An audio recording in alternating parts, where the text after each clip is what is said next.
If you're making cool stuff to sell in Second Life, should you sell it as the original, a copy, or the contents? Well, I'm here to enlighten you.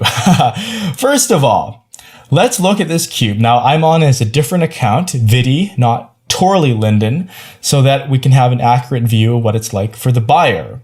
A prized customer, mind you. So right-click and edit. When you're editing an object that you've created, in the general tab right here for sale, and here are the choices, original, copy, or contents. Also notice that when we enable this, it automatically enables the buy object click action.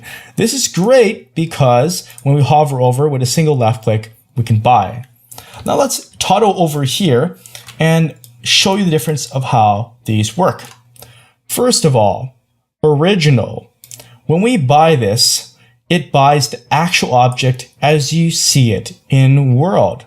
That means we're going to own what we see here. There's going to be no additional copy that goes to our inventory. When I close this, I will prove it to you.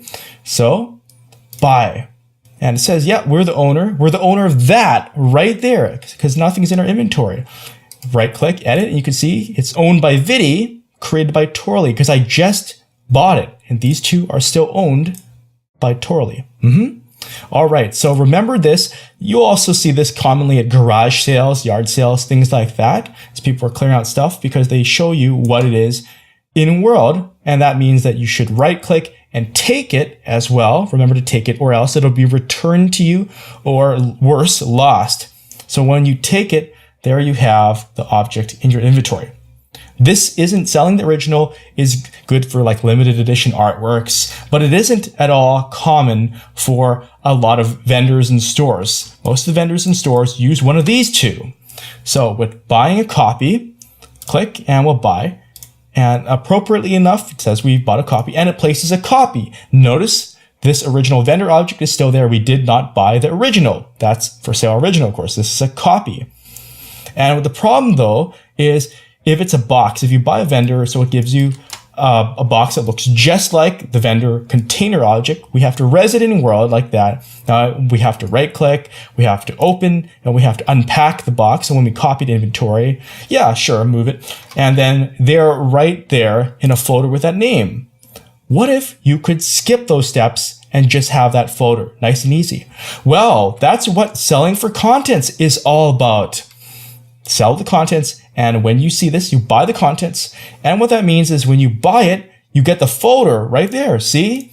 There's no need to unpack the box as is being laboriously covered in my video tutorial. And it's a very, very popular wiki page. A lot of people need help with that the first time they buy something from Second Life. And I do highly encourage, if you don't need a box, like some boxes, they do look very, very pretty for aesthetic reasons. They add to the overall buying experience. But if you don't need a box, if you don't need that clutter, just skip to the step of selling the contents. Now, one thing I should point out, some residents have observed that if you do sell copy and your items are copyable, then it's not like this. This is no copy. But if they're copyable, like something like this fedora here, then it's easier to restore from a backup because you always have the pristine container. You don't have to worry about accidentally breaking the folder and deleting something like that. You're like, whoops, where did it go? That is one thought, but do weigh stuff.